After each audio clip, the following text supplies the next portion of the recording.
Hey folks, this is JR with DIY Prepper. Welcome to the channel. When talking about a long-term collapse, a lot of emphasis goes towards things like food, water, and defense, and it should, since those are the most basic and important needs that you have. But if you do find yourself in a situation where everything is just completely falling apart, you're going to want any advantage that you can get. Those could be advantages over your environment that'll help you procure and store your food, or maybe just be a little bit comfortable, or it could be advantages over other people who are maybe trying to harm you and your loved ones. So in this video, we're going to be talking about kinds of technology that you would want to have after a collapse. The first kind of technology that you'd want to have during a collapse is communication technology, because knowing what's going on around you and being able to communicate with others can help you make better decisions in a survival situation. While they wouldn't be useful once radio stations shut down, AM/FM radios and emergency radios would be good to have during the opening stages of a collapse. This is one of the last methods of communication that governments would have to communicate with their citizens after things like the internet and cellular communications go down, and having that information could be helpful. Walkie-talkies are also good to have, although their capabilities are limited. Walkie-talkies like what you would buy at the store are FRS radios. These are limited to 2 watts of output, and you cannot upgrade their antenna, so that really does limit their range. That's especially true in areas with dense vegetation or in urban environments where you have a lot of buildings blocking those signals. Radios like that also aren't secure, which would be a big problem if you're talking about something sensitive like defense, but they still work well for short-range communication between family or group members. GMRS radios are much more powerful, but are still simple enough for most people to operate without any training. You will need a license to operate them while society is up and running, and I repeat, while society is up and running, but you don't have to take a test to get that license, so that's another thing that makes it a little bit more accessible than ham radio. These can produce up to 50 watts of output, and you can upgrade their antennas, which means that you'll be able to communicate over longer distances, and your communications will be able to go through more obstacles. To give you an idea of the ranges that you can expect using a very basic 20-watt mobile setup, I was able to communicate up to around 5 or 6 miles in fairly open terrain, although this would increase if I upgraded the antenna and was able to reach a higher elevation. Ham radio is the best of the best when it comes to two-way communications for preppers. If you have the right setup and the ability to power it long term, you could reasonably expect to communicate with somebody on the other side of the planet, provided their stuff was up and running as well. Now, if you're just concerned about receiving transmissions, then a good shortwave radio could be a good option as well. Another kind of technology that you'll want to have after a collapse is anything that can be used to procure or preserve food. During a long-term situation, there's a very good chance that you'll eventually run out of stored food, and you'll need to have a plan for when that time comes. But it also wouldn't be a bad idea to go ahead and do these things while you still have food storage, so that it can last longer and your back won't be against a wall once you do run out, because you'll already have these things established. And one way to procure additional food is to grow it yourself. Aero gardens are self-contained hydroponic systems and come in different sizes. Their large farm models can support full-size vegetable plants, while smaller models are good for growing other things like greens, but I prefer to use mine for seed starting.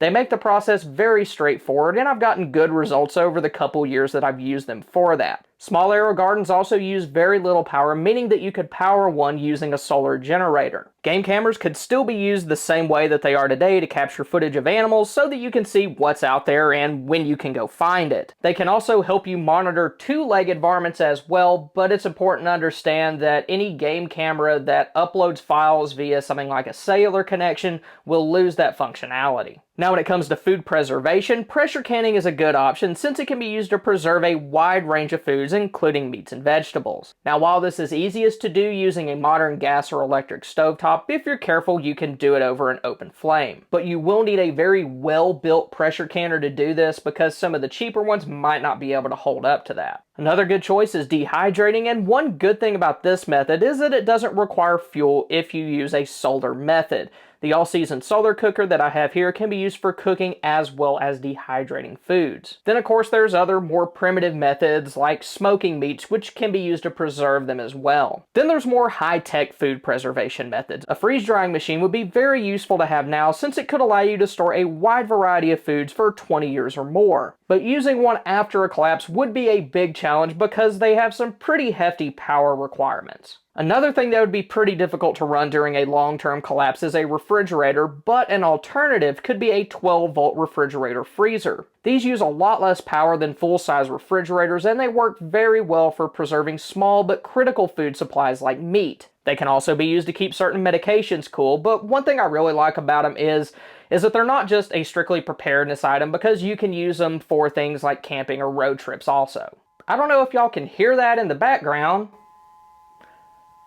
but we have our emergency warning system test going on right now, which is incredibly annoying while you're trying to film, but it reminded me of something else that you may want to have, which is some sort of small, like, little weather base station. Now, of course, you won't have, like, Doppler radar or anything like that, but having some basic weather readings could be useful in a long-term situation. Even though these aren't really modern technology, another thing that you'd want to have after a collapse is books. And when selecting books, try to go beyond just the obvious. Of course, dedicated survival manuals like the SAS Survival Guide are going to be good to have, along with homesteading resources like the Encyclopedia of Country Living. But also keep an eye out for books that cover topics that aren't just strictly survival, but can be survival related. Things like gardening.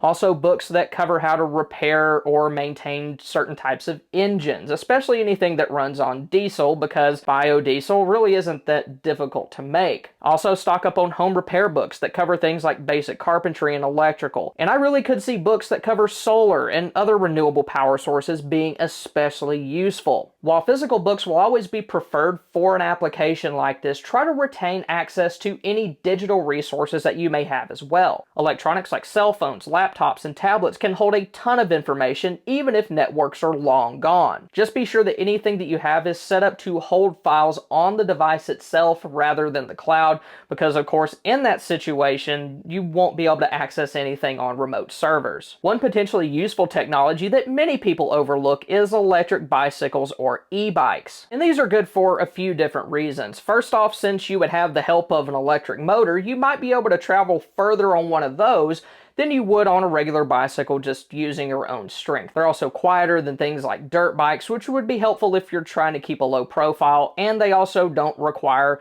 a fuel like gasoline or anything like that. They very realistically could be recharged using some sort of solar power option, and that really does help make them a potentially viable and useful long-term transportation method. Another kind of technology that you'd want to have after a collapse is security or defense tools.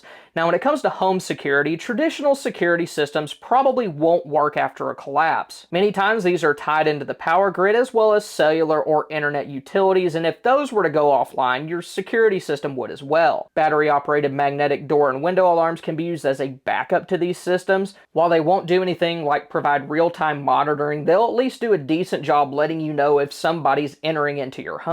You can also use cameras to monitor both the inside and outside of your home, but anything that you use needs to be closed circuit, and you would also need a way to store those video files locally, so you'll need a pretty substantial hard drive for that. Cameras like those by Ring require network connection to save files as well as view them remotely, so during a long-term situation, those really are going to be a no-go. And when it comes to home security, the further you can push out your perimeter, the better, because you're going to want as much advance notice as you can get if there's somebody headed your way. Battery-operated motion sensors use radio signals to communicate with a base station, so they're completely independent of internet or cellular networks. Some even have a range of up to half a mile, which makes them good for monitoring larger pieces of property, and they're also less likely to let somebody know that they've been detected than something like a physical tripwire would. Solar-powered motion-activated lights are another option, but these do have some drawbacks. While they are good for letting you know if somebody has entered a particular area of your property,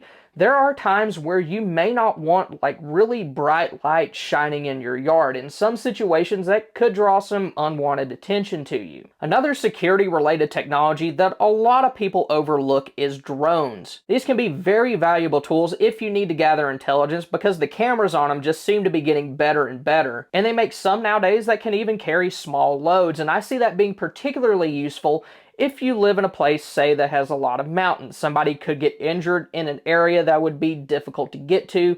If they're still conscious and able to do pretty much anything. Maybe you could send them like a bottle of water or maybe some medical supplies where they can kind of do some self-care while real help is on the way. Now, one thing with drones that you need to understand is that while they're flying, it might be kind of difficult for somebody to tell where you're at, but while you're launching that drone and while you are retrieving it, those are times where somebody could very easily pick up on your location, so you want to be careful when you're using that kind of technology. Night vision or infrared optics would be another good thing to have, since they could allow you to watch and target potential issues without them knowing that you're doing that. But while all of these things are good to have, the electronic ones aren't going to do you a bit of good if you don't have a way to power them long term, so you are going to need a power source of some kind. Probably the easiest way to go about doing that is a solar generator. You can find small and inexpensive ones that should be able to do things like charge batteries or run small devices, and you can also find larger ones that can power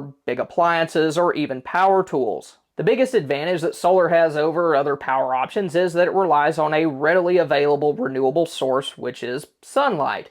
Of course, if you live in an area that gets a lot of sunlight, you're going to get more of a benefit from them than somebody who lives in an area that's constantly cloudy and overcast. And if things get particularly stupid in the upcoming months or years, and there's no sunlight for anybody, that could be a major issue. Wind power is another possibility, but there are fewer commercial options out there. But I personally believe that that's going to change in the upcoming years. You're already starting to see more like wind turbines that you can stick on the top of the house, and then smaller portable options. So I think this technology is probably going to come more into its own pretty soon. But one thing that a lot of people don't consider is retrofitting a traditional gas generator to run on wood gas. Now, doing that's probably not going to be the easiest thing in the world for a lot of people to do, because it's going to require some fabrication, some welding, but there are resources out there that can show you how to do that. You also need plenty of batteries during a long-term collapse. My go-to option is rechargeable nickel metal hydride batteries. That battery chemistry is pretty tough. It can last quite a while, and it's good for running smaller things like flashlights, headlamps, radios, and other small electronics. Also, be sure that you have any specialty batteries that you may need, like power tool batteries or coin cell batteries. This is the battery that my red dot uses, and it isn't easy to find even now. So that would be a good example of maybe a kind of battery that you should stock up on ahead of time in case something happens where you can't get any more. But another thing you need to think about when it comes to electronics is protecting them from a potential EMP. I did a video recently showing ways that you can make a Faraday cage using stuff that you either have lying around the house or you could just pick up easily at your local hardware store. And you can find that video by clicking here. Or if you would rather see last year's version of this video where I talk about some more kinds of technology that you would want to have after a collapse, then check out this video. Thank y'all for stopping by. Y'all have a good one.